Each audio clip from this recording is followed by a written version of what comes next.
أعوذ بالله من الشيطان اللعين الرجيم. بسم الله الرحمن الرحيم. الحمد لله رب العالمين. الحمد لله كما هو أهله. والصلاة والسلام على سيد المرسلين وخاتم النبيين أبي القاسم محمد.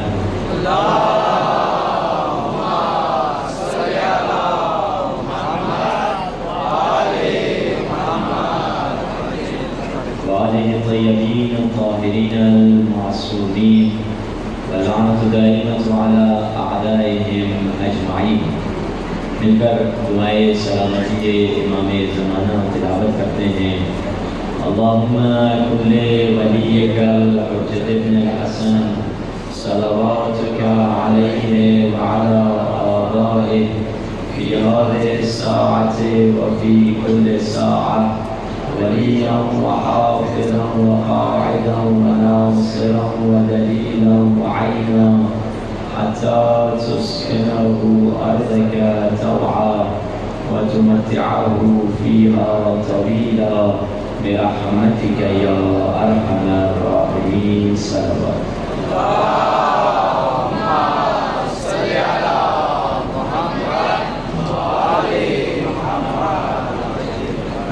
أما بعد، فقد قال الله سبحانه وتعالى في كتابه المجيد وفرقانه الحميد وقوله الحق وهو أصدق الصادقين. بسم الله الرحمن الرحيم.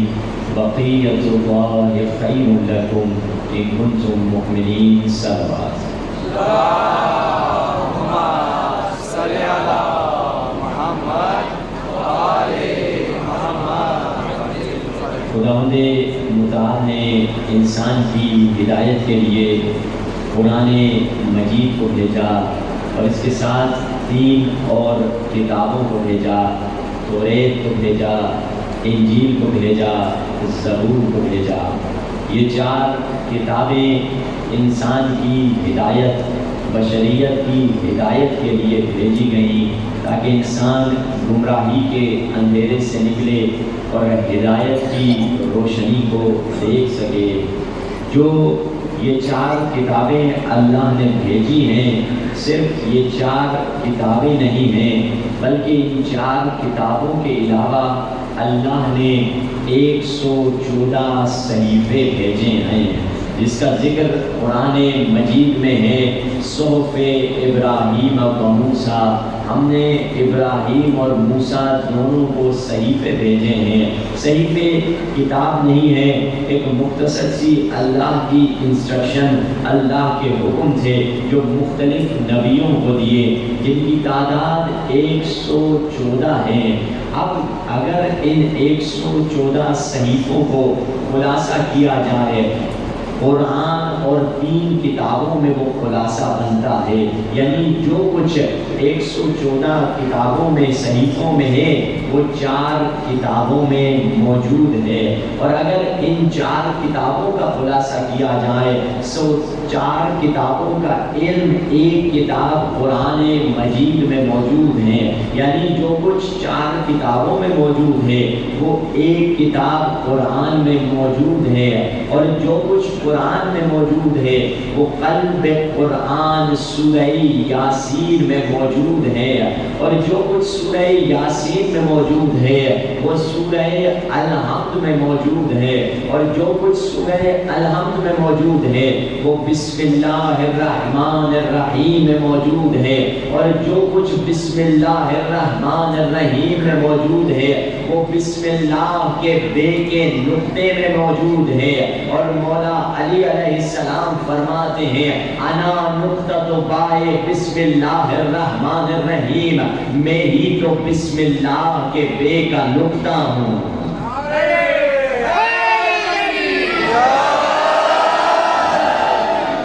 علی بسم اللہ کے بے کا نقطہ ہے.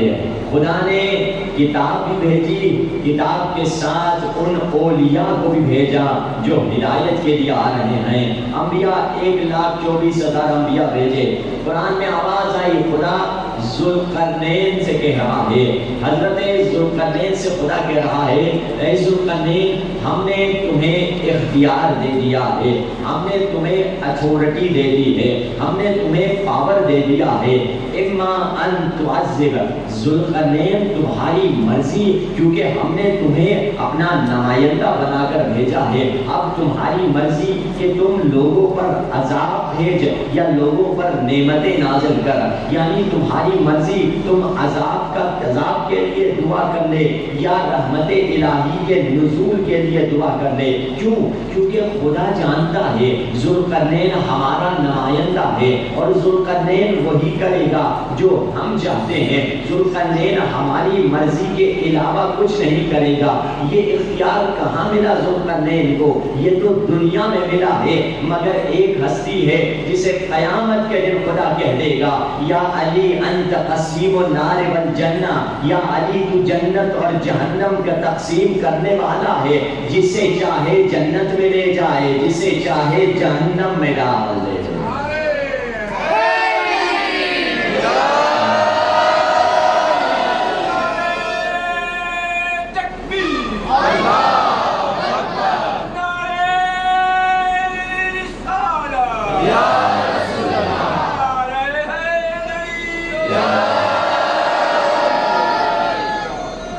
اختیار خداوند متعال جسے چاہے دے سکتا ہے۔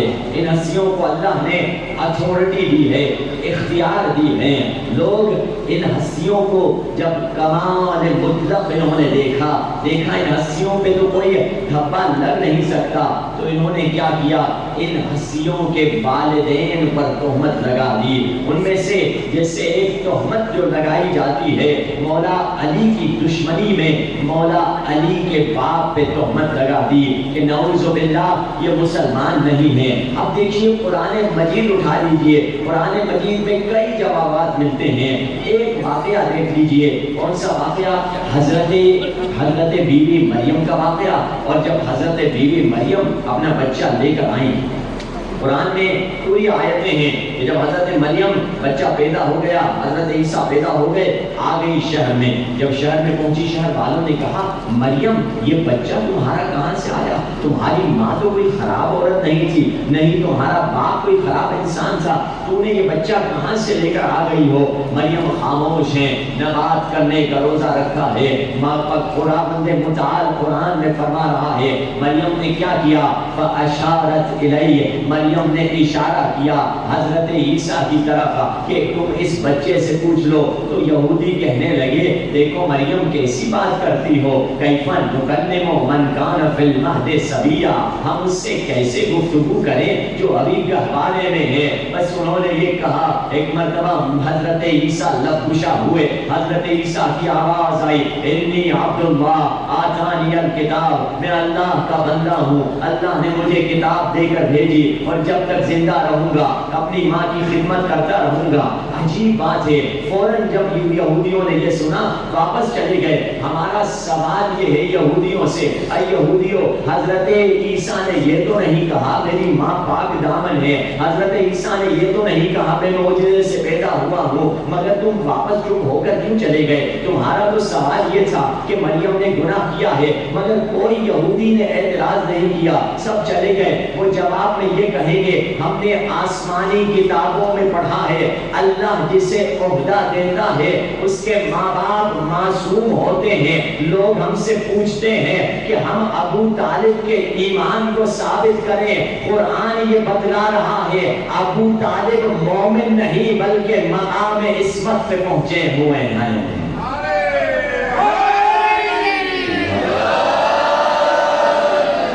وہ معصوم بھی تھے، اللہ جسے عہدہ دیتا ہے اسے اس کے والدین کو بھی مقام عصمت دے دیتا ہے، ان کے والدین بھی معصوم ہوتے ہیں۔ دیکھیے دشمن ہمارے نوجوانوں کو مختلف سوالات، مختلف کویسچن، مختلف شبہات سے، خصوصاً جیسے محرم شروع ہو جاتا ہے مختلف شبہات آ جاتے ہیں، مختلف اعتراضات آ جاتے ہیں۔ ارے بھائی یزید کو لعنت نہ بھیجو، ارے بھائی خدا یزید کو معاف کر سکتا ہے، کسی مولا کی جانب والد سے کہہ دیا یزید پہ لعنت نہ بھیجو، خدا شاید یزید کو معاف کر دے۔ اس نے 3 دفعہ لعنتیں بھیجی، پہلی لعنت، دوسری لعنت، تیسری لعنت۔ اس نے کہا بھائی آپ نے میری بات نہیں سنی۔ کہا جو خدا یزید کو قتل حسین کے بعد معاف کر سکتا ہے، مجھے بھی یزید پہ لعنت بھیجنے کے بعد بھی معاف کر سکتا ہے۔ یعنی اس طرح کے عجیب عجیب اعتراضات، ان میں سے ایک اعتراض جو ہم پہ کیا جاتا ہے، کہتے ہیں کہ آپ خاک شفا پہ سجدہ کرتے ہو۔ ہاں خاک شفا پہ بے شک سجدہ کرتے ہیں۔ خاک شفا کیا ہے؟ کربلا کی مٹی ہے، بالکل کربلا کی مٹی ہے۔ اچھا کربلا کی مٹی کیوں مقدس ہے؟ کربلا کی مٹی اسی لیے مقدس ہے کیونکہ اس میں خون حسین بہا ہے، اسی لیے یہ مقدس ہے۔ تو اس نے حسین کے مقابلے میں کتنے لوگ تھے؟ 30,000 کی فوج تھی، تو حسین نے کتنے لوگوں، کم سے کم 30,000، منیمم 30,000، اور زیادہ بھی بتائی گئی ہے، کم از کم لے لیں 30,000 کی فوج تھی۔ امام حسین نے کتنے لوگوں کو قتل کیا ہوگا؟ بہت ساروں کو قتل کیا۔ حضرت علی اکبر نے قتل کیا، حضرت قاسم نے قتل کیا، تو کتنے دشمن کے بھی مارے گئے تھے؟ بے شک مارے گئے ہیں۔ تو اس کا مطلب ہے کہ اس مٹی میں دشمن کا خون بھی مکس ہے، اس مٹی میں دشمن کا خون بھی ہے، اور جب تم سجدہ کر رہے ہوتے ہو اس میں حسین کا خون بھی ہے، دشمن کا خون بھی ہے۔ ایک اعتراض ہے، ایک شبہ ہے، ہمارے نوجوانوں سے پوچھا جاتا ہے، تو جب کسی نے شبہ کیا تو ہم نے ان سے کہا مجھے بتائیے آپ قرآن پر یقین رکھتے ہیں؟ ہاں بالکل یقین رکھتے ہیں۔ ذرا قرآن کو لے کر آئیے۔ تو وہ قرآن لے کر آئے، انہوں نے قرآن کو چوما، سر پر رکھا۔ میں نے کہا قرآن کو آپ چوم رہے ہیں؟ کہا بالکل چوم رہے ہیں۔ مجھے بتائیے کیا قرآن میں فرعون کا نام نہیں ہے؟ جہاں قرآن میں فرعون کا نام ہے وہیں پہ موسیٰ کا نام بھی ہے، جہاں پہ قرآن میں نمرود کا نام ہے وہیں پہ ابراہیم کا نام بھی ہے، جہاں قرآن میں حابیل کا ذکر ہے وہاں قابیل کا ذکر بھی ہے، جہاں قرآن میں ابو لہب کا ذکر ہے وہاں رسول اللہ کا ذکر بھی ہے، جہاں رحمان کا ذکر ہے وہاں شیطان کا بھی ذکر ہے۔ کیا آپ یہ تمام نام شیطان کے، ابو لہب کے، فرعون کے، نمرود کے نام ہٹا کر قرآن کو چومتے ہو؟ کہنے لگے نہیں نہیں، اس کے ساتھ قرآن کو چومتے ہیں۔ تو ہم نے پوچھا کیوں چومتے ہو؟ کہا کیونکہ قرآن کی طہارت اتنی غالب ہے کہ ان کی نجاست پر غالب ہو جاتی ہے۔ تو ہم بھی یہی کہتے ہیں جس طرح صامت قرآن کی طہارت غالب آ جاتی ہے، اسی طرح ناطق قرآن کی طہارت بھی غالب آ جاتی ہے۔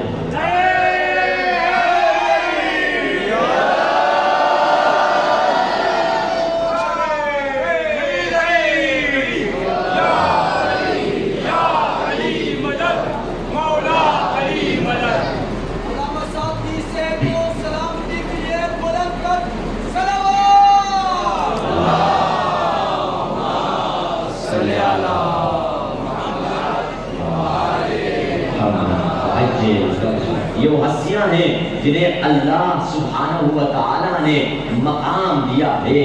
ان کی عظمت بشر کیا سمجھے، ان کی عظمت انسان کیا سمجھے۔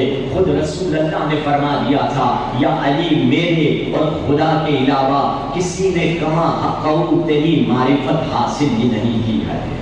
اگر ہم چاہتے ہیں ان ہستیوں سے اپنی زندگی میں کچھ فیض لیں تو ان کی معرفت شرط ہے۔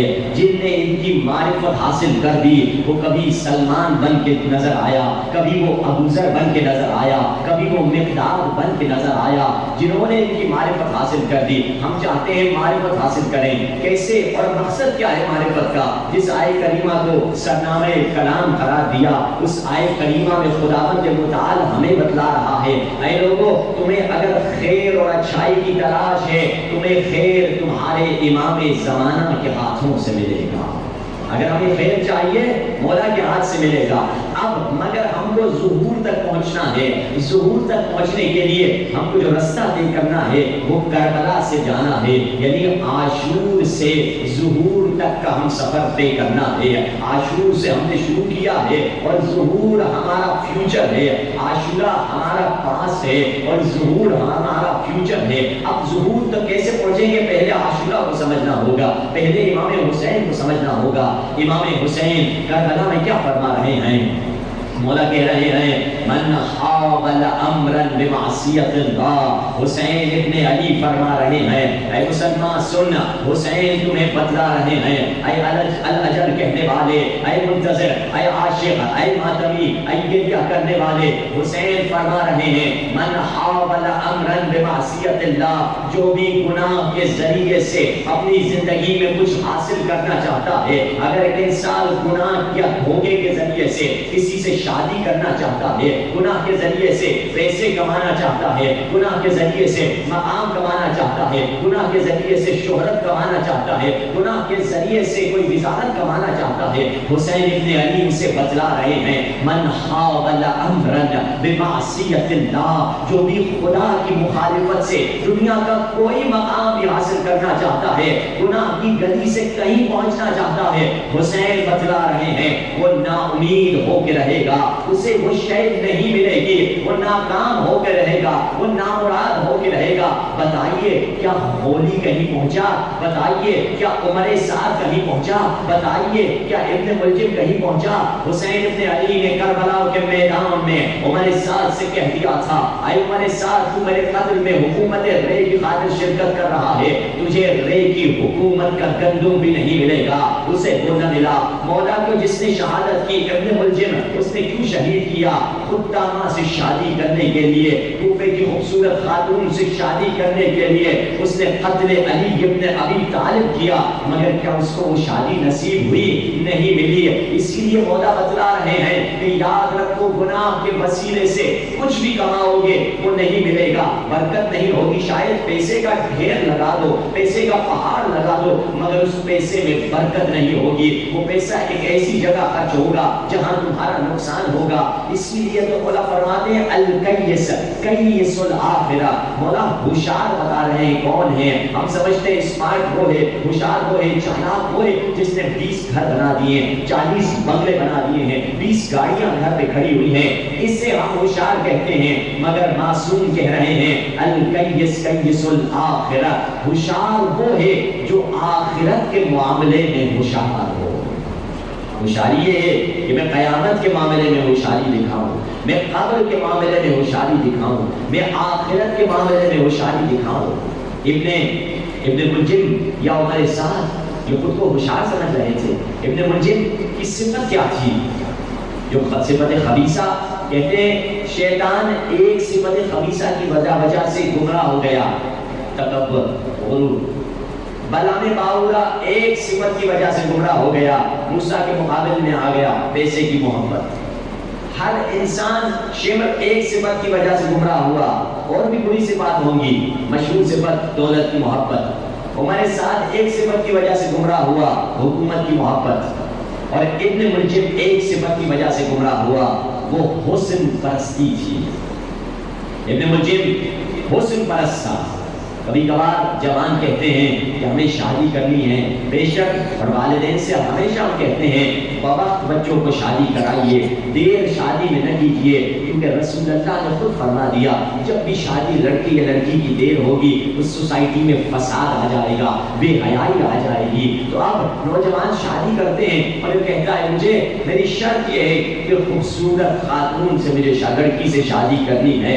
ہاں ٹھیک ہے، میں نہیں کہ اسلام نے یہ نہیں کہا کہ خوبصورتی کو نہ دیکھو، مگر پہلی پرائیورٹی حسن نہیں ہونی چاہیے، پہلی ترجیح حسن نہیں ہونی چاہیے، پہلی ترجیح اس کا ایمان ہونا چاہیے۔ کیا وہ دین پہ مضبوط ہے؟ کیا وہ حجاب کرتی ہے؟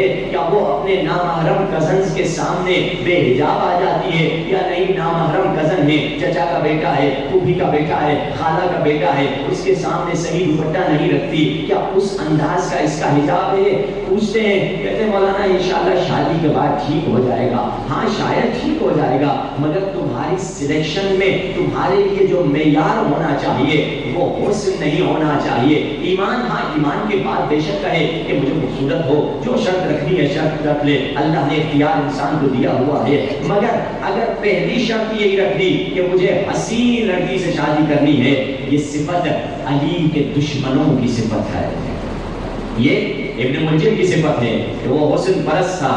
اگرچہ وہ خوارج میں سے شامل تھا، خارجی تھا، مگر مولا کے قتل کو چاہتا تھا پہلے سے، مگر جب کوفے میں پہنچا، جب اس نے آفر دیکھی، قدامہ نے اسے آفر دی کہ میں تم سے شادی کروں گی، تو اور موٹیویٹڈ ہو گیا اور اس شادی کی وجہ سے مولا کے قتل کو اس نے شرکت کی، اور بعد میں اس کا قصاص ہو گیا، نہ دنیا ملی نہ آخرت ملی۔ ایک صلوات پڑھتے محمد والے محمد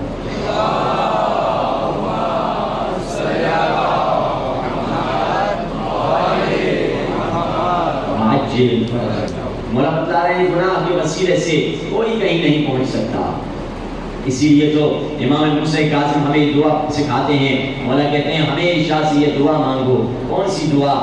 لا تجعلنا من المعارین، اے خدایا میرے دین کو کرائے کا دین نہ بنانا، میرے دین کو موسمی دین نہ بنانا۔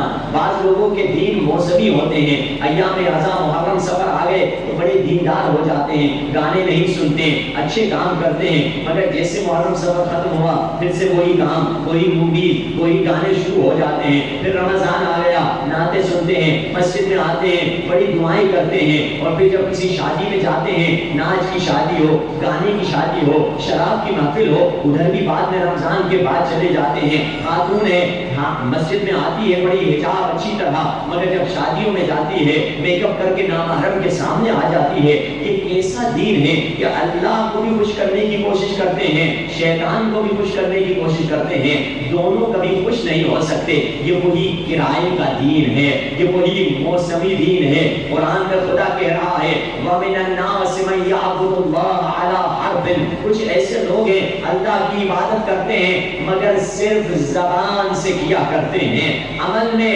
وہ عبادت نظر نہیں آتی۔ تبھی تو مولا حسین کا مشہور جملہ الناس عبید الدنیا، مولا حسین فرما رہے ہیں صدیاں گزر گئیں، حسین کے یہ جملے آج بھی ضمیر انسان کو جھنجھوڑ رہے ہیں۔ فرمایا ناس عبید الدنیا، لوگ دنیا کے بندے ہیں۔ جب بھی امتحان کا موقع آتا ہے، جب بھی آزمائش کا موقع آتا ہے، فَإِذَا مُحِسُوا بِالْبَلَاءِ قَلَّتْ دَيَّانُونَ، مگر جب امتحان کا موقع آتا ہے دیندار بہت کم رہ جاتے ہیں۔ امتحان کے موقع پر جو ٹھہرتا ہے وہ 72 میں شامل ہو جاتا ہے۔ اہل بیت کو لاکھوں سپاہی نہیں چاہیے جن میں خلوص اور استقامت نہ ہو، اہل بیت کو صرف 72 چاہیے، بس اتنے ہی کافی ہیں۔ وہ 30,000 یا 3 لاکھ یا جتنے بھی لوگ دشمن ہو ان کا مقابلہ کر سکتے ہیں۔ انسان کا دین، انسان کی دینداری ایسی ہو کہ ثابت قدم ہو۔ اب ان میں سے ایک صحابی جس کی دینداری بڑی مضبوط تھی حضرت ابو ذر غفاری ہے۔ حضرت ابو ذر غفاری کا پہلے نام کچھ اور تھا، جندب تاریخ میں لکھا گیا ہے۔ اپنے دوست، اپنے بھائی انیس، ان کا بھائی انیس تھا، اس سے کہتے ہیں کہ میں نے سنا ایک نبی آیا ہے مکے میں، ذرا جا کے ریسرچ کر لو کون ہے۔ ابو ذر کا بھائی جب واپس پلٹتا ہے کہتا ہے رأیتہ یأمر بالمعروف وینہی عن المنکر، میں نے اس نبی کو دیکھا جو امر بالمعروف اور نہی عن المنکر کیا کرتے ہیں، بہت اچھا ہے میں بھی چاہتا ہوں۔ تو ابو ذر بھی مسلمان نہیں ہوئے، نام ابھی ابو ذر نہیں جندب ہے۔ آتے ہیں مکے میں، پہلی ملاقات جو ہوتی ہے وہ امیر المؤمنین سے ہوتی ہے۔ مولا اسے گھر لے کر جاتے ہیں، جسے علی نے مسلمان کیا وہ ابو ذر اور سلمان بنتے ہیں۔ علی نے اسے اسلام سکھایا، 3 راتیں مولا علی کے گھر میں رہے، گفتگو کرتے رہے، یہ نہیں کہ آنکھ بند کر کے مان لیا، مگر دیکھا عقل کا دین ہے۔ مسلمان ہوئے، مسلمان ہونے کے بعد مکے میں کھڑے ہو کر کہتے ہیں لا الہ الا اللہ، میں مسلمان ہو گیا۔ تمام کفار ان پہ ٹوٹ پڑتے ہیں، انہیں لہو لہان کر دیتے ہیں۔ مولا علی ان کو چھڑا کر جاتے ہیں کہ ابو ذر ابھی اعلان نہ کرو، ابھی چھپ کر اپنے ایمان کو رکھو۔ ابو ذر وہ تھے جو جانتے تھے دین کی جو قیمت ہے، مجھے قیمت دین کی ادا کرنی پڑے گی، اور ابو ذر نے دین کی قیمت ادا بھی کی ہے۔ ہر چیز کی قیمت ہے، یہ اسپیکر کی قیمت ہے، یہ موبائل ہے اس کی قیمت ہے، یہ کپ اس کی قیمت ہے، یہ گلدان کی قیمت ہے۔ امام بارگاہ کی کوئی قیمت ہے, کوئی ویلیو ہے, مگر بتائیے دین کی کیا قیمت ہے ہماری نگاہوں میں. ہم کبھی اپنا موبائل ایسے گم نہیں کریں گے کیونکہ ہماری نگاہوں میں بڑا قیمتی ہے, مگر دین کی کیا قیمت ہے یہ نہیں. تکلف میں آ کر ہم کبھی کبھار کہتے ہیں ارے بھائی یار دوست ہیں, کوئی بات نہیں, اپنی سنگت ہے, اپنے گروپ والے ہیں, دینداری کرتے رہیں گے, دین سے کبھی ہاتھ چھوڑ دیتے ہیں. دین کی اگر قیمت کو سمجھنا ہے, دین کی قیمت اتنی زیادہ ہے کہ حسین جیسے امام کا خون دین کی قیمت کی خاطر ادا ہونا پڑتا ہے. یہ دین کی قیمت ہے. کبھی کبھار ہم دین کو بہت سستا فروخت کر دیتے ہیں, بہت عام چیزوں پہ دین کو چھوڑ دیتے ہیں. تو اب ابو ذر وہ تھے جنہوں نے دین کی قیمت تھی, اور ابو ذر کا مقام بھی بہت بلند تھا. دیکھیے مولا ابو ذر کے بارے میں کیا کہتے ہیں.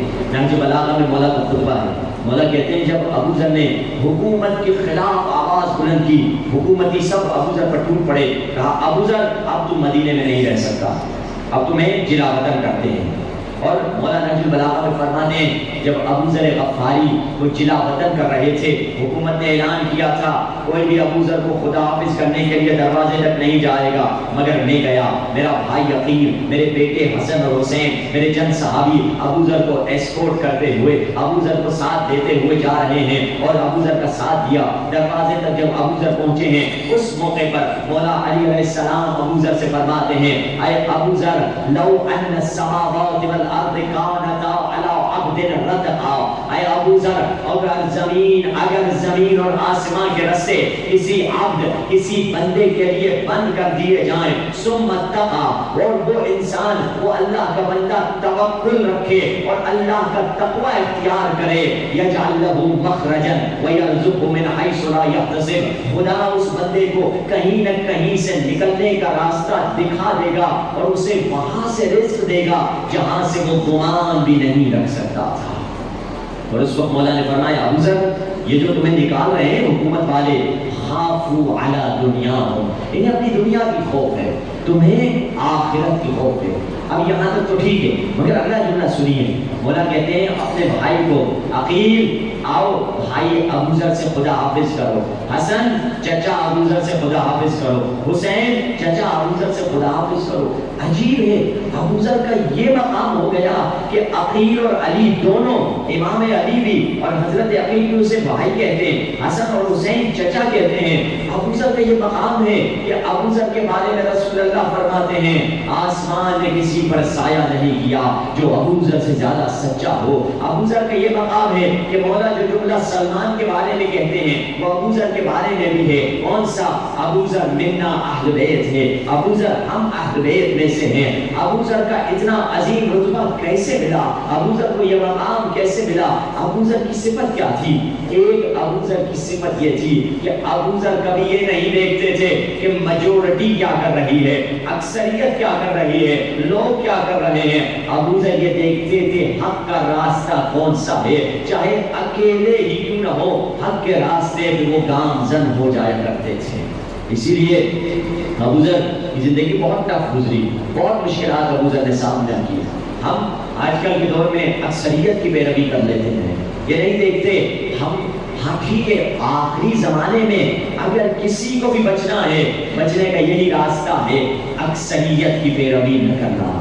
اکثر لوگ اکثریت کی جو پیروی کریں گے, قرآن میں کتنی آیتیں ہیں, اکثرهم لا یعقلون, اکثرهم لا یشعرون, اکثرهم الکافرون, اکثرهم عن الحق کارہون, اکثر کافر ہیں, اکثر مشرک ہیں, اکثر جاہل ہیں, اکثر بے عقل ہیں, اکثر حق کی بات قبول نہیں کرتے ہیں.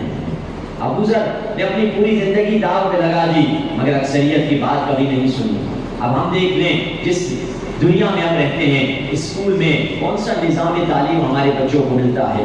ہمارے بچوں کو نظام تعلیم ایک سیکولر نظام تعلیم ہے, ایک بے دین نظام تعلیم. وہ الگ بات, ہمارا بچہ دین کی باتیں ادھر سیکھ رہا ہے, مجلسوں کے سطح میں اس کو علم اہل بیت مل رہا ہے, مگر جو نظام تعلیم بچہ بچپنے سے لے کر میٹرک انٹر اور پھر university B A M A P H D تک پڑھ رہا ہے, وہ نظام تعلیم کیا ہے؟ وہ لبرل نظام تعلیم ہے، وہ شرک آلود نظام تعلیم ہے، وہ مشرکانہ نظام تعلیم ہے، اس میں خدا کا کوئی ذکر نہیں ہوتا، اس میں توحید بچے کو نہیں سکھائی جاتی۔ ہاں اسلامیات کا ایک سبق ہے جس میں اللہ رسول کی باتیں سکھا دی جاتی ہیں، مگر جب کیمسٹری پڑھائی جاتی ہے، جب میتھ پڑھائی جاتی ہے، جب فزکس پڑھائی جاتی ہے، جب انگلش یا کچھ بھی پڑھایا جاتا ہے، اس کے مزاج کو ایسا بنا دیا جاتا ہے کہ یہ مشرکانہ تعلیم ہے۔ یہ نہیں کہتے اللہ نے بنایا ہے، کہتے ہیں نیچر نے بنایا ہے، یہ خود سے خود بن گیا، خود سے یہ بادل اڑتے ہیں، خود سے بارش ہوتی ہے۔ اس طرح کی تعلیم بچوں کو دی جاتی ہے،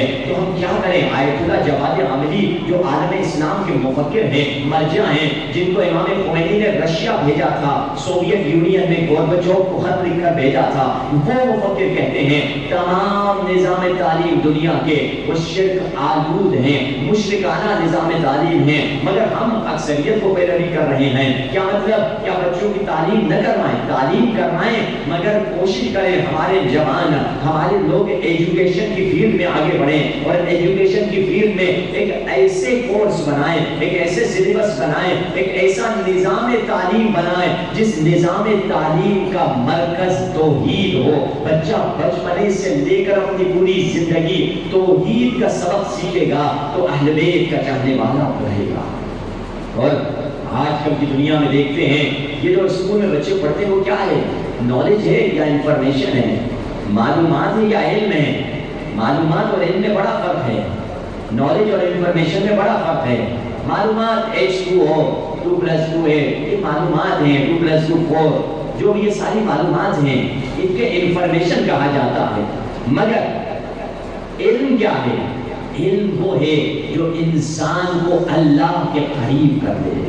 نالج وہ ہے جو اللہ کے مولا علی سے پوچھا گیا، مولا علم کیا ہے؟ سوئلان امیر المؤمنین کہ علم کیا ہے؟ مولا فرماتے ہیں علم یہ ہے ان تعبد اللہ بقدر حاجتک الیہ۔ اللہ کی، مولا علم کی ڈیفینیشن دے رہے ہیں۔ جو علم ہم سمجھتے ہیں ہمارا بچہ جا کر یونیورسٹی کالج میں حاصل کر رہا ہے، جبکہ اس کالج یونیورسٹی میں بے حرمی کا ماحول ہے، بے حیائی کا ماحول ہے۔ مولا علم کی ڈیفینیشن بتا رہے ہیں۔ مولا فرماتے ہیں پہلی علم کی ڈیفینیشن یہ ہے کہ ان تعبد اللہ بقدر حاجتک الیہ۔ علم یہ ہے اپنے اللہ کی اتنی عبادت کر جتنی تمہیں اللہ کی ضرورت ہے۔ ہمیں تو ہر سانس لیتے اور نکالتے اللہ کی ضرورت ہے، ہر لمحے ہمیں اللہ کی ضرورت ہے۔ پھر دوسرا فرماتے ہیں انت عصیہ بقدر صبرک علی النار۔ اور اللہ کے گناہ بھی اتنے کرو، اللہ کے گناہ اتنے کرو جتنی تم جہنم کی آگ کو برداشت کر سکتے ہو۔ کیا ایک سیکنڈ بھی جہنم کی آگ برداشت کر سکتے ہیں؟ ایک سیکنڈ کا 1000واں حصہ بھی ہم جہنم کی آگ کو برداشت نہیں کر سکتے۔ جہنم کوئی جانے والی جگہ نہیں ہے، یہ مولا بتلا رہے ہیں علم یہی ہے۔ اور پھر مولا فرماتے ہیں جو تیسری چیز ان تعمل للدنیاک بقدر بقائک فیہا، اپنی دنیا کے لیے اتنی کوشش کرنا جتنا تمہیں دنیا میں رہنا ہے، 100 سال میکسیمم ہے، اس سے زیادہ تو کوئی نہیں رہے گا۔ پھر فرماتے ہیں ان تعمل لآخرتک بقدر بقائک فیہا، اور اپنی آخرت کے لیے اتنی کوشش کرنا کہ تمہیں جتنا آخرت میں رہنا ہے، 1 لاکھ سال، 10 لاکھ سال، 10 ملین، 1 ارب، 1 خرب، 1 بلین، 1 ٹریلین نہیں، خالدین فیہا، وہ ابد کی زندگی ہے۔ آیت اللہ دوائی کبھی درس پڑھاتے اچانک چپ ہو جاتے تھے، ایک طرف دیکھ رہے ہوتے تھے، 10 منٹ، کبھی کبھار 5 منٹ، کبھی کبھار 2 منٹ۔ پھر جب اپنے حواس میں آتے تھے اپنے شاگردوں سے کہتے تھے میں سوچ رہا تھا ابد یعنی کیا؟ قرآن نے کہا ہے نا ابد، ابدی زندگی، ایور لاسٹنگ، نیور اینڈنگ، ہمیشہ رہنے والی۔ ہمیشہ کو بندہ سوچتا ہے، دماغ پھٹنے لگ جاتا ہے کہ یعنی کیا، سمجھ نہیں آتی، ہم کو تو نہیں سمجھ آتی، کیونکہ ہم انسان نے دنیا میں کوئی چیز ابدی نہیں ہے، انسان پریشان ہو جاتا ہے۔ اور اب ہمارے لیے اس ابدی زندگی کے لیے جو اس ابدی زندگی کا فیصلہ کرے گی وہ یہی چھوٹی سی 60-70 سال کی زندگی ہے۔ اسی لیے تو جب مولا کے سامنے ایک منافق آیا، دنیا کے بارے میں برا بھلا کہہ رہا تھا، مولا دنیا کے بارے میں مولا علی کے نہج البلاغہ میں بہت سارے جملے ہیں دنیا کی مذمت میں. تو ایک منافق تھا, اس کو آیا, اس نے بھی کہا مولا دنیا بہت بری ہے. اس وقت مولا نے فرمایا تم غلط کہہ رہے ہو, دنیا بری نہیں ہے, دنیا عارفوں کے سجدہ کرنے کی جگہ ہے, دنیا عبادت عابدوں کی عبادت کرنے کی جگہ ہے, دنیا اولیاء خدا کی جنت کمانے کی جگہ ہے, دنیا ہے تو 70 سال مگر ابدی زندگی بنانے والی جگہ ہے. تم دنیا کو اس اینگل سے برا کہہ رہے ہو. علی بھی برا کہتے تھے مگر دوسرے اینگل سے, دوسرے زاویے سے. یہ دنیا جو مختصر ہے مگر ہماری فیصلہ ڈیسیژن اس کا ایور لاسٹنگ ہے, ڈیسیژن اس کا ابدی زندگی کے بارے میں یہ دنیا فیصلہ کرتی ہے. اب ابو ذر غفاری ہیں جن کو بارے میں پتا ہے کہ انہیں علم کیا ہے. اب دیکھیے مولا نے ہمیں علم کی ڈیفینیشن بتائی, اہل بیت نے ہمیں ہر شے بتا دی ہے زندگی میں کیسے جینا ہے. جیسے مولا بتاتے ہیں اپنی جسمانی صحت کے لیے کیا کرو. مولا علیہ السلام فرماتے ہیں دو چیزیں ایک جگہ جمع نہیں ہو سکتی. یعنی کیا؟ بھوک اور بیماری ایک جگہ جمع نہیں ہو سکتی. بھوک وہ بھوک نہیں جو افریقہ کے بچے جن کے پیٹ پھول جاتے ہیں, یعنی جتنی بھوک انسان روزے میں کاٹتا ہے, بھوک اور بیماری ایک جگہ جمع نہیں ہو سکتی. اور اس طرف سے مولا فرماتے ہیں دو چیزیں یہ بھی آپس میں ایک جگہ جمع نہیں ہو سکتی. وہ کون سی چیز؟ زیادہ کھانا اور صحت. یہ دو چیزیں ہیں جو ایک جگہ جمع نہیں ہو سکتی. جو انسان زیادہ کھاتا ہے وہ دو جگہ جلدی پہنچ جاتا ہے, یا قبرستان یا بیمارستان, اسپتال. ان دونوں جگہوں سے یہی اس کی زندگی ہوگی, جلدی گزر جاتی ہے. کیونکہ اللہ نے انسان کو بنایا اس انداز سے کہ اپنے لیول میں انسان کھائے جتنا اس کی زندگی ہے. جو امام مولا علی علیہ السلام کو فرماتے ہیں کتنے ایسے لوگ ہوتے ہیں, اہل بیت بتاتے ہیں, علماء کے جملے بھی ہیں کہ کتنے لوگ ہوتے ہیں جن کی پوری زندگی باورچی خانے اور ٹوائلٹ کے درمیان آتے جاتے نکل جاتی ہے, کہ ادھر سے بھر لیتے ہیں اور یہاں آ کر ایمٹی کر دیتے ہیں. یعنی ایسی زندگی نہیں ہونی چاہیے کہ کھانا ہی کھانا. مولا بتا دیے دو چیزیں آپس میں جمع نہیں ہوتی. اب آپ کو نئی ریسرچ بتا دوں. یونیورسٹی آف سدرن کیلیفورنیا کی ریسرچ ہے جن میں انہوں نے ایک ریسرچ کی, اور یہ ریسرچ آپ کو گوگل میں بھی سرچ کریں گے بہت سارے ریفرنس مل جائیں گے. میں ایک ریفرنس دے رہا ہوں, سینکڑوں ریفرنس ہیں. یونیورسٹی آف سدرن کیلیفورنیا امریکہ کی یونیورسٹی ہے, اس میں یہ ریسرچ ہوئی کہ fasting like diet on mice, کہ fasting like diet on mice protects you from cancer cells and from breast cancer, according to the new study done on mice in University of Southern California. اس کا مطلب یہ ہے کہ California امریکہ کی کسی university میں ایک ریسرچ کی گئی چوہوں پر, اور جو لفظ استعمال ہوا ہے فاسٹنگ کا لفظ استعمال ہوا, یعنی بیچارے چوہوں کو روزہ رکھوایا گیا, یعنی انہیں کھانا نہیں دیا گیا. کھانا نہ دینے کے نتیجے میں یہ ہوا کہ ان کے جو بریسٹ کینسر کے جو سیل تھے وہ مرتے چلے گئے. اس کے بعد کیا ہوا, اسکن کینسر کے جو سیل تھے وہ مرتے چلے گئے. اور پھر یہ نیا باب کھلا. یہ ریسرچ کا باب کب کھلا تھا؟ 2016 میں. ایک جاپانی پروفیسر تھا جس کا نام تھا پروفیسر یوشی نوری اوسومی. پروفیسر یوشی نوری اوسومی, جاپانی نام اسی انداز کے ہوتے ہیں, اس کا نام تھا. اب اس کو نوبل پرائز ملا 2016 میں. کس لیے نوبل پرائز ملا؟ اس نے ایک نئی چیز انسانی جسم میں اس کا انکشاف کیا تھا جس کا نام اس نے لگا آٹوفیجی. کہا یہ آٹوفیجی ایک نئی چیز ہے جس کو میں نے 2016 میں انکشاف کیا ہے, جس کو ڈسکور کیا ہے. اچھا بتائیے آٹوفیجی ہے کیا؟ کہا جب انسان 9, 10, 12 گھنٹے بھوکا رہتا ہے تو انسان کے جسم میں دو قسم کے سیل ہوتے ہیں, ایک کینسر والے سیل اور ایک صحت مند سیل. آپ نے اپنے جسم کو غذا سے محروم کر دیا, اب آپ کا جسم کھانا نہیں کھا رہا تو کیا ہوتا ہے, جو صحت مند سیل ہوتے ہیں خود بخود آپ کے کینسر والے سیلز کو کھا لیتے ہیں, تو نتیجے میں آپ کو صحت مل جاتی ہے. آسان لفظوں میں کہوں, 2016 میں جس پروفیسر یوشی نوری اوسومی جاپانی پروفیسر کو نوبل پرائز ملا تھا, اس نے کیا انکشاف کیا؟ اس نے آسان لفظوں میں کہوں روزے ہی کا انکشاف کیا تھا. اور وہ لوگ جو ہم پر اعتراض کرتے ہیں کہ دین تمہیں ترقی سے روکتا ہے, میں ان سے کہوں گا اب تمہیں وہ حدیث رسول سمجھ میں آ گئی جس میں رسول اللہ فرماتے ہیں سومو تصحو, روزہ رکھو خدا تمہیں صحت عطا کر دے گا.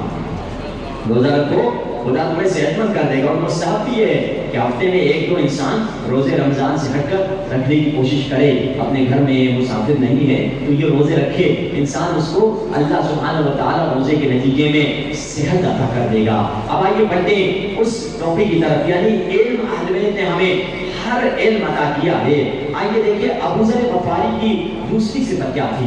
ابو ذر غفاری کی دوسری صفت یہ تھی کہ ابو ذر کبھی بھی ظلم کے سامنے پیچھے نہیں ہٹتے تھے، ڈٹے رہتے تھے چاہے کچھ بھی ہو جائے۔ یہ ابو ذر کی خاص صفت تھی۔ کسی دن کوئی صحابی مولا کے پاس آئے، مولا کو دیکھا، مولا بڑے پریشان ہیں، رو رہے ہیں۔ مولا سے پوچھا مولا علی آپ کیوں رو رہے ہیں؟ کہا مجھے ابو ذر غفاری کو بہت دکھ ہو رہا ہے۔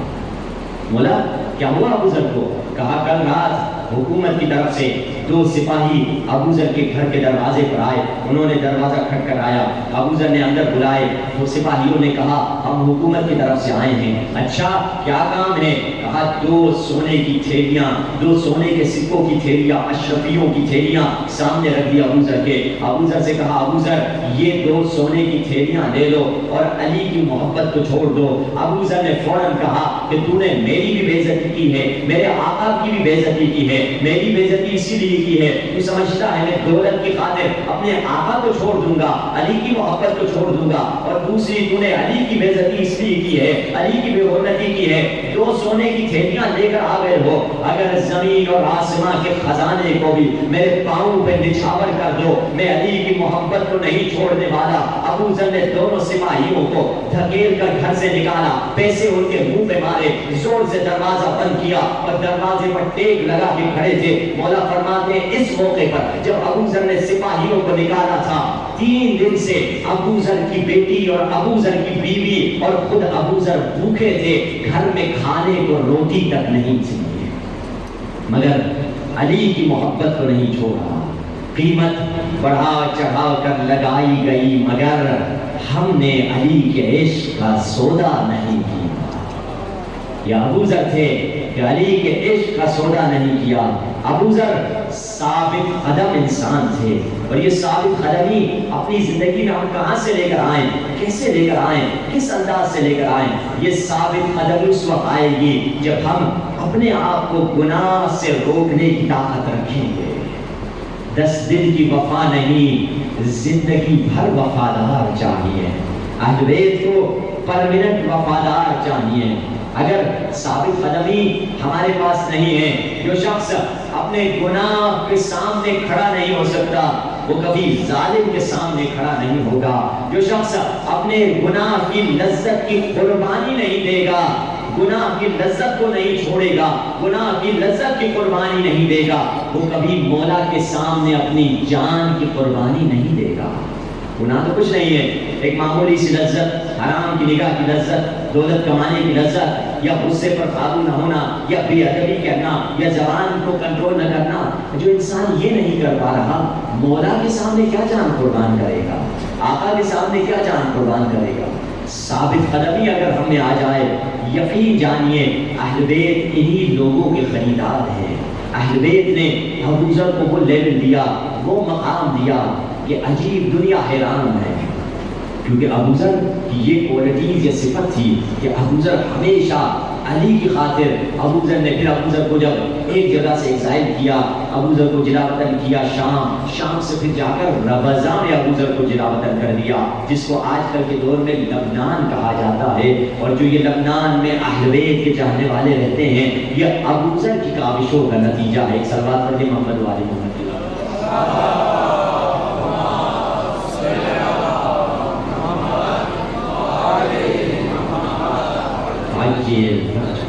یہ ابو ذر کا مقام ہماری زندگی میں اگر ثابت قدمی آ گئی تو زندگی کہاں سے کہاں بدل جائے۔ استقامت، ثابت قدمی، ریزسٹنس اگر ہماری زندگی میں آ گئی، ہماری زندگی جنت بن جائے گی۔ دیکھیے کبھی کبھار قرآن حدیث میں بھی ہے کہ انسان کبھی کبھار اپنی زبان سے کچھ کہہ دیتا ہے، اسے پتہ نہیں سامنے والا کون ہے۔ حدیث میں خدا نے 4 چیزوں کو 4 چیزوں میں چھپا رکھا ہے، اسی لیے احتیاط بہت ضروری ہے۔ کیا؟ شب قدر کو راتوں کے درمیان چھپا کے رکھا، معلوم نہیں کون سی رات شب قدر ہے۔ پھر فرمایا گناہوں کو گناہوں کے درمیان چھپا رکھا ہے، وہ گناہ جن کو خدا کبھی معاف نہیں کرتا، ان گناہوں کو تمام گناہوں کے درمیان اللہ نے چھپائے رکھا ہے۔ اللہ جانے میں ایسا گناہ کر گزروں جس گناہ کو خدا کبھی معاف نہیں کرے گا۔ اور پھر فرمایا خدا نے اپنے اولیاء، اپنی نیک ہستیوں کو لوگوں کے درمیان چھپائے رکھا ہے۔ میں کس کو دھکیل دوں، کس کو دھکا دے دوں، کس کو کانا مار کے چلا جاؤں، کس سے بدتمیزی کر دوں، اللہ جانے وہ اولیاء خدا کیوں نہ ہو۔ اولیاء خدا ایسے ہوتے ہیں بیوی کو بھی پتہ نہیں ہوتا یہ ولی خدا ہے، یہ عارف ہے، یہ اونچے ہوئے ہیں۔ کبھی کبھار ہم زبان سے کسی کی بے حرمتی کر لیتے ہیں، اس کو پتہ نہیں ہم نتیجہ کتنا برا ہوتا ہے۔ مولا علی کے زمانے میں ایک شخص تھا، مدائن سے اٹھ کے آیا تھا، جنگ صفین شروع نہیں ہوئی تھی، مدائن سے اٹھ کے آیا تھا مولا کی نصرت کے لیے۔ ایک کسائی تھا، گوشت کاٹتا تھا، گوشت بیچتا تھا۔ تقریباً جنگ صفین 18 مہینے چلی، تو یہ کوفے میں تھا۔ اس نے کہا میں بھی تھوڑا جب جنگ اسٹاپ ہوتی ہے 1-2 مہینہ جو بھی اپنا جنگ شروع ہونے تک میں اپنا دکان چلا لیتا ہوں۔ تو اس نے کسائی کا چھوٹا دکان وہاں کھول دیا اور وہاں پہ روزانہ کسائی گوشت آتا، گوشت بیچتا۔ ایک دن کنیز اس کے پاس آئی اور ایک کنیز اس سے گوشت لے کر گئی۔ کنیز جب مالکن کے پاس گئی، مالکن کو گوشت پسند نہیں آیا، کہا جاؤ گوشت تبدیل کر کے آؤ۔ کنیز پھر سے آتی ہے گوشت تبدیل کرنے کے لیے، گوشت چینج کر کے دیتا ہے، دوسرا گوشت دیتا ہے۔ مالکن کو پھر سے گوشت پسند نہیں آتا ہے، کہتی ہے پھر سے تبدیل کر کے آؤ۔ 3 دفعہ یہ بیچارہ تبدیل کرتا ہے۔ چوتھی دفعہ جب کنیز آتی ہے غصے میں کہتا ہے واللہ باللہ تاللہ، قسم خدا کی، قسم خدا کی، قسم خدا کی، میں اس گوشت کو کبھی چینج نہیں کروں گا۔ اب یہ کنیز سڑک پہ گوشت لیے ہوئے رو رہی ہے، ادھر جائے وہ غصہ کرتا ہے، ادھر جائے وہ غصہ کرتی ہے۔ مولا علی گزر رہے تھے، مولا علی نے کنیز کو دیکھا، پوچھا کیا ماجرا ہے؟ اس نے ماجرا بتایا۔ مولا علی نے کنیز سے پوچھا بتاؤ میں تمہیں تمہاری مالکن کے پاس لے جاؤں یا کسائی کے پاس لے جاؤں؟ کہ مالکن سے تو میرا زیادہ اٹھنا بیٹھنا ہے، مجھے کسائی کے پاس لے کر جائیے۔ مولا علی کسائی کے پاس آتے ہیں، کسائی نے ابھی مولا کی زیارت نہیں کی تھی، مولا کو جانتا بھی نہیں تھا۔ مولا کہتے ہیں بھائی اس گوشت کو تبدیل کر لو، یہ بیچاری کنیز ہے، اسے مالکن ڈانٹ رہی ہے۔ کسائی کہتا ہے میں گوشت نہیں کروں گا۔ مولا جب اصرار کرتے ہیں، کسائی کہتا ہے میں نے خدا کی قسم، شرع کی قسم کھا لی ہے، میں قسم نہیں توڑ سکتا۔ مولا فرماتے ہیں میں تمہیں کہتا ہوں تم اگر شرعی قسم توڑ دو تمہیں کوئی گناہ نہیں ہوگا۔ یہ نگاہ اٹھا کے مولا کو دیکھتا ہے کہ آپ ہیں کون اس طرح کی باتیں کرنے والے؟ مولا اپنا تعارف نہیں کراتے۔ آخر دیکھیے انسان بے ادب ہو جاتا ہے، بدتمیز ہو جاتا ہے، اتنا پست و ذلیل بھی ہو سکتا ہے۔ میں نے کہا کہ کسی کی انسان بے حرمتی نہ کرے، کسی کو حقیر نہ سمجھے، چاہے زبان سے، چاہے ہاتھ سے، چاہے آنکھ سے، کہ کسی کو دیکھ کے ہنس لے، یہ آنکھ سے توہین ہے۔ تو اس نے دیکھا مولا علی جب اصرار کر رہے ہیں، یہ آیا اور زور سے مولا علی کے سینے پہ مکہ مارا اور دھکیل کے مولا کو دکان سے نکال دیا۔ مولا زمین سے اٹھے، کپڑے جھٹکے، کنیز کو کہا چلو تمہاری مالکن کے پاس میں لے کر جاتا ہوں۔ مالکن کے پاس لے کر دروازہ کھٹکھٹایا، مالکن نے جیسے دیکھا علی آ گئے، دروازہ کھول کے پریشان ہو گئی، چیخنے لگی، اپنے بچوں کو بلایا، اپنی بیٹیوں کو بلایا، آج تو علی امیر المومنین خود چل کے ہمارے گھر میں آئے ہیں، اس سے بڑھ کر کیا سعادت۔ مولا کو گھر میں لے کر آئی، کچھ کھجوریں مولا کے سامنے رکھی اور مولا سے مولا نے اس وقت کہا کہ اے مومنہ اس کنیز پہ کیوں ظلم کر رہی ہو؟ یہ کنیز ہے اور اس کو زیادہ تکلیف میں ڈال رہی ہو۔ اس نے کہا مولا آپ بے فکر رہیے، آپ کی محبت میں میں نے اس کنیز کو بھی آزاد کر دیا۔ اس خاتون کا شوہر آتا ہے، شوہر جب دیکھتا ہے علی گھر میں ہے، بیوی پوری کہانی بتاتی ہے، وہ بھی خوش ہو جاتا ہے، کہتا ہے اس خوشی کے موقع پہ اپنی میں ساری زمینیں تمہارے نام کر دیتا ہوں، تمہاری عجیب غریب حرکت کی وجہ ہی سے تو علی ہمارے گھر میں آئے ہیں۔ بہت خوش ہوتا ہے اور مسجد میں ظہر کی نماز کا ٹائم ہے، لوگ انتظار کرتے ہیں مولا علی کا۔ مولا علی کو آتے آتے کچھ دیر ہو جاتی ہے، ایک شخص کہتا ہے علی کہاں ہے؟ مسجد میں ایک شخص بیٹھا ہوا کہتا ہے میں نے علی کو کسائی کی دکان میں دیکھا تھا، ایک کنیز کے ساتھ گفتگو کر رہے تھے، میں جا کے دیکھتا ہوں شاید ابھی بھی ادھر ہوں گے۔ یہ آتا ہے کسائی سے کہتا ہے مولا علی کہاں ہے؟ کسائی کہتا ہے کیا بات کر رہے ہو؟ کہاں علی امیر المومنین، کہاں مجھ جیسا ناچیز، میں مدائن سے آیا ہوں اور ایک عطر خرید کے لایا ہوں، جیسے مولا سے ملوں گا وہ گفٹ مولا کی خدمت میں پیش کروں گا، وہ ہدیہ مولا کو دوں گا، علی ادھر کہاں آئے؟ تو اس نے کہا میں جب مسجد سے جا رہا تھا، علی ایک چھوٹی کنیز کے ساتھ تم سے گفتگو کر رہے تھے، تم بھی بہت گرم ہوئے تھے، جیسے اس نے سنا کہ وہ علی تھے اور میں نے کیا بے حرمتی کی، اب اس کا دماغ چکرا گیا، اس نے چھری اٹھائی اور چھری سے اپنے ہاتھ پہ اتنا مارا کہ اس کا ہاتھ الگ ہو گیا۔ کہا اس ہاتھ نے مولا کی کی بے حرمتی کی ہے۔ امام حسن مشتبہ فرماتے ہیں بابا نے ظہر کی نماز پڑھائی، ظہر کی نماز کے بعد میں نے بابا کا چہرہ دیکھا جو زرد ہو چکا تھا، چہرے کا رنگ بدل گیا تھا۔ بابا نے پلٹ کے مجھے کہا حسن بیٹا ہمارا ایک چاہنے والا اپنے خون میں تڑپ رہا ہے، جلدی سے اسے لے کر آؤ۔ امام حسن مشتبہ اسے لے کر آتے ہیں، مولا اس کے ہاتھ کو ملاتے ہیں اور ایک پٹی باندھتے ہیں اور دعا کرتے ہیں، اس کا ہاتھ پھر سے وہی ہو جاتا ہے۔ علی تو کریم ہے، علی کے کرم کا کیا ہی کہنا، علی نے اس کا ہاتھ جوڑ دیا، علی نے معاف کر دیا۔ مگر بتائیے کیا اتنی بڑی خطا قابل معافی ہے کہ جو اس سے خطا کی تھی، جو اس نے مسٹیک کی تھی؟ اسی لیے مولا بتلاتے ہیں ہر حدیث میں جب بھی انسان باہر نکلے گھر میں یا گھر سے باہر کسی کی بے حرمتی نہ کرے، کسی کی اہانت نہ کرے۔ اور یہ ایام غم ہیں، ہم یہاں جمع ہوئے ہیں اہل بیت پہ گریہ کرنے کے لیے۔ مولا علی سے میں کہوں گا مولا آپ اپنے چاہنے والے کے کٹے ہاتھ کو نہیں دیکھ سکے، مگر یا علی ایک دن کربلا میں حسین نے عباس کے کٹے بازوؤں کو زمین پہ دیکھا۔ ہاں زاداروں جب عباس مولا پیدا ہوئے نا، مولا علی بار بار عباس کے بازوؤں کو چوم رہے تھے۔ ام البنین پریشان، کیا میرے بچے کے بازو میں کوئی خرابی ہے؟ کہا نہیں ام البنین، میں تو کربلا کو دیکھ کے بازوؤں کو چوم رہا ہوں۔ ہاں زاداروں مولا بڑے کریم گھرانے سے تعلق رکھتے ہیں۔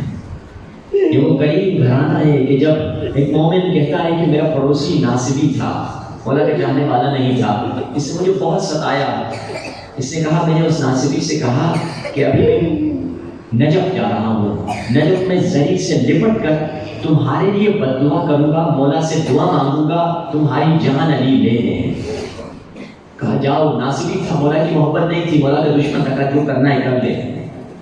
یہ اپنے سفر کربلا نجف کا شروع کرتا ہے، نجف میں جب پہنچتا ہے زری سے لپٹ کے کہتا ہے مولا یہ آپ کا دشمن ہے جو مجھے میرے گاؤں میں ستاتا رہتا ہے، تکلیف دیتا ہے، آپ پلیز اس کو میری طرف سے انتقام دیجیے۔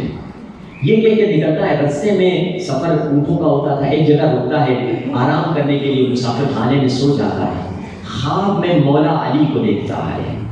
مولا علی اسے کہتے ہیں کہ تم اس ناصبی کو معاف کر دو، اس ناصبی کا مجھ علی کی گردن پہ حق ہے۔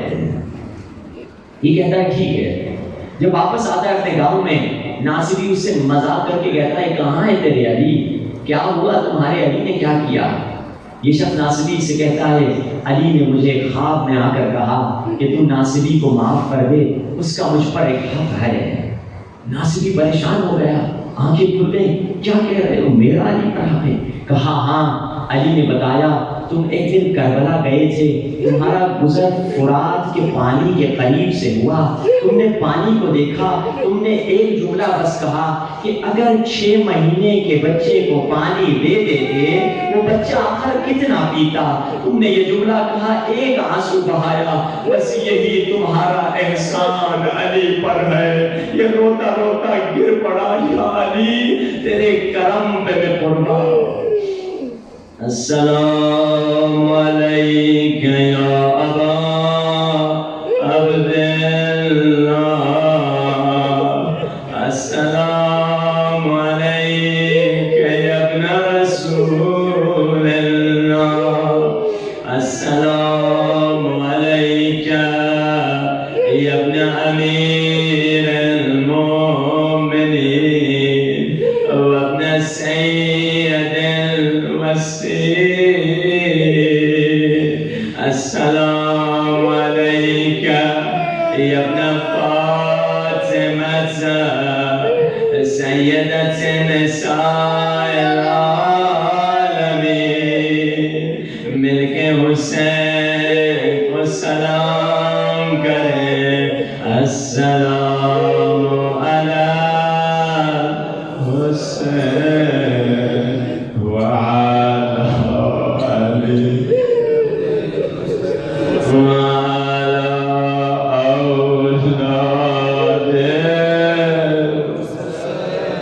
وعلى أصحابه اس پیاسے کو سلام کریں جس کی پیاس بڑی مشہور ہے. جب امام زمانہ ظہور کریں گے کہیں گے انا الذی قتلوا جدی عطشانا، میں وہی ہوں جس کے دادا کو پیاسا شہید کیا گیا. حسین کی پیاس کا ماجرا عجیب ہے. جب بطن فاطمہ زہرا میں سے فاطمہ زہرا رسول اللہ سے کہتی ہے بابا یہ بچہ جو میرے پیٹ میں ہے مجھے عجیب طرح سے رلاتا رہتا ہے. اے فاطمہ کیا کہتا ہے؟ کبھی کہتا ہے انا الغریب، کبھی کہتا ہے انا العطشان، اے میں پردیسی ہوں، میں پیاسا ہوں. اس موقع پہ زیارت عاشوراء نازل ہوئی کہ بیٹی اب تو زیارت عاشوراء پڑھ لو. جب بھی کہے انا الغریب تم پلٹ کے کہو السلام علیک یا ابا عبداللہ. عزادارو حسین کی پیاس عجیب. فاطمہ زہرا جب دنیا سے جا رہی تھی علی سے وصیت کی یا علی میرا حسین بہت پیاسا رہتا ہے، حسین کے سرہانے پانی رکھ دیا کرو. جب زین العابدین نے حسین کی قبر بنائی امام سجاد نے قبر پہ یہی جملے لکھے ھذا حسین الذی قتلوه عطشانا، یہ وہی حسین ہے، یہ وہی سید ہے جسے پیاسا شہید کیا. آزادارو ان ایام میں حسین کی اولاد پہ ہم گریہ کرتے ہیں. چلے دیکھیں سید سجاد کہاں پہنچے ہیں. عزادارو راستے میں سجاد کو کسی نے دیکھا بڑا مظلوم قیدی ہے. کہا السلام علیک ایھا الاسیر، اے قیدی تم پر میرا سلام ہو. امام زین العابدین کہتے ہیں ذرا پھر سے مجھے سلام کر.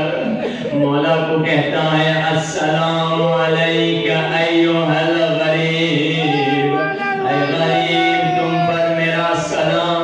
مولا تیسری مرتبہ کہتے ہیں ذرا پھر سے مجھے سلام کر.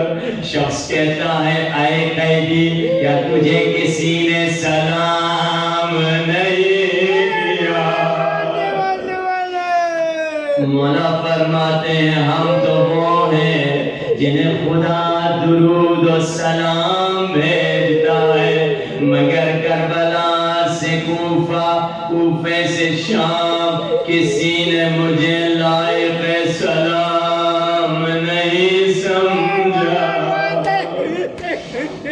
ہاں عزادارو سید سجاد کا قافلہ کہاں پہنچا ہے؟ اللہ اللہ دربار یزید سامنے ہے اور سید زادیوں کو لے جایا جا رہا ہے. میں نے جملہ کہہ دیا آپ نے سن لیا. بزرگ مجتہد کے سامنے جب یہ جملہ پڑھا گیا زینب دربار میں آئی تو مجتہد نے ذاکر سے کہا بس کرو، اس جملے کا حق تو ادا ہو لے دو. علی کی بیٹی ملکہ عالم اور شرابی کا دربار. ہاں زادارو اللہ تمہیں کوئی غم نہ دے سوائے غم حسین کے. عزادارو جب یہ دربار یزید میں پہنچے ہیں یہ ظالم خود تو کرسیوں پہ بیٹھے تھے، سید زادیوں کو زمین پہ بٹھا دیا۔ آزادارو، ایک مرتبہ بیویاں ہیں، ان بیویوں کے درمیان ایک چھوٹی بچی ہے جو اپنے ہاتھوں سے اپنا منہ چھپائے ہوئے اس بچی کے بال اتنے چھوٹے ہیں کہ بالوں سے منہ چھپ نہیں سکتا۔ بچی نے ہاتھوں سے منہ چھپا دیا ہے۔ آزادارو، ایک مرتبہ یزید سکینہ کو دیکھتا ہے، یزید سکینہ سے پوچھتا ہے، اے آزادارو، یہ روایت بہت سخت ہے، اولاد والوں مجھے معاف کرنا، اللہ میری ماں اور بہنوں کی گود کو آباد رکھے۔ حسین کی بیٹی کے مصائب ہی ایسے ہیں، میں بیان نہ کروں تو کیا کروں۔ امام معصوم نے بتایا ہے، اے ذاکر، مصیبت جتنی بھی سخت کیوں نہ ہو، ہمارے چاہنے والوں کو بتا دینا، انہیں پتا تو چلے ہم پہ کیا گزری ہے۔ آزادارو، یزید بی بی سکینہ کو دیکھتا ہے، کہتا ہے، سکینہ تیرا نام کیا ہے؟ سن سکو گے تاریخ یہ لکھتی ہے، بچی کے ہونٹ ہلے، آواز نہیں نکلی۔ یزید نے پھر سے پوچھا، زور سے پوچھا، تیرا نام کیا ہے؟ بچی کے ہونٹ ہلے، آواز نہیں نکلی۔ سمجھو گے وضاحت کروں کہ کیوں آواز نہیں نکلی؟ جب تیسری مرتبہ پوچھا، تیرا نام کیا ہے؟ بچی نے گردن پہ جو رسی تھی اس پہ اشارہ کیا، ظالم یہ رسی اتنی تیز بندھی ہوئی ہے، اس زور سے رسی بندھی ہوئی ہے، میری منہ سے آواز نہیں نکل رہی۔ آزادارو، ظالم نے کہا، رسی کھولی جائے۔ بچی نے کہا، میرا نام تو فاطمہ ہے، مگر بابا مجھے پیار سے سکینہ پکارتے تھے۔ بچی سے یزید نے پوچھا، اگر ابھی تیرے بابا ہوتے تجھے کیا دیتے؟ کہاں جب صبح ہوتی تھی میرے بابا مجھے گودی میں اٹھاتے تھے اور تازہ کھجوریں میرے منہ میں اپنے ہاتھوں سے کھلایا کرتے تھے۔ ایک مرتبہ یزید نے کہا، بچی اگر میں کھجوریں منگاؤں کیا تو کھائے گی؟ بچی ہے، سجاد کی طرف دیکھتی ہے، سجاد اجازت دیتے ہیں، کہتی ہے ہاں میں کھجوریں کھاؤں گی۔ آزادارو، سن سکو گے ظالم نے کیا کہا؟ سکینہ سے کہا، یہ جو تشت سامنے پڑا ہے اس میں تازہ کھجوریں پڑی ہے۔ ننھی سی حسین کی بچی آگے بڑھی، تشت کو اٹھایا، کیا دیکھا؟ حسین کا کٹا ہوا سر تشت میں۔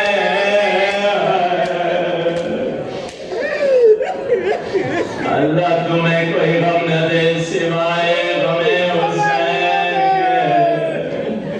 آزادارو، ایک مرتبہ بچی بابا کے سر سے لپٹ گئی۔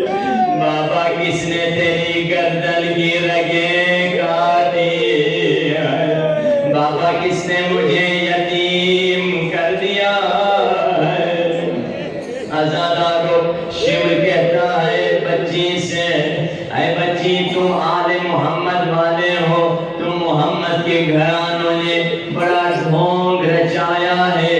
تم کرامت کرتے ہو, تم معجزہ دکھاتے ہو, کچھ کرامت تمہاری کیا ہے؟ تمہاری کرامت نظر نہیں آ رہی. عزادارو, ایک مرتبہ بچی نے بابا کا سر زمین پہ تشت پہ رکھا. اب سکینہ پیچھے ہٹی, اپنا جلا ہوا کرتا اٹھایا, کہا بابا میری محبت کا سوال ہے. ظالم کہتا ہے تمہیں کرامت نہیں آتی. بابا آج آ جا میری گود میں آ جا.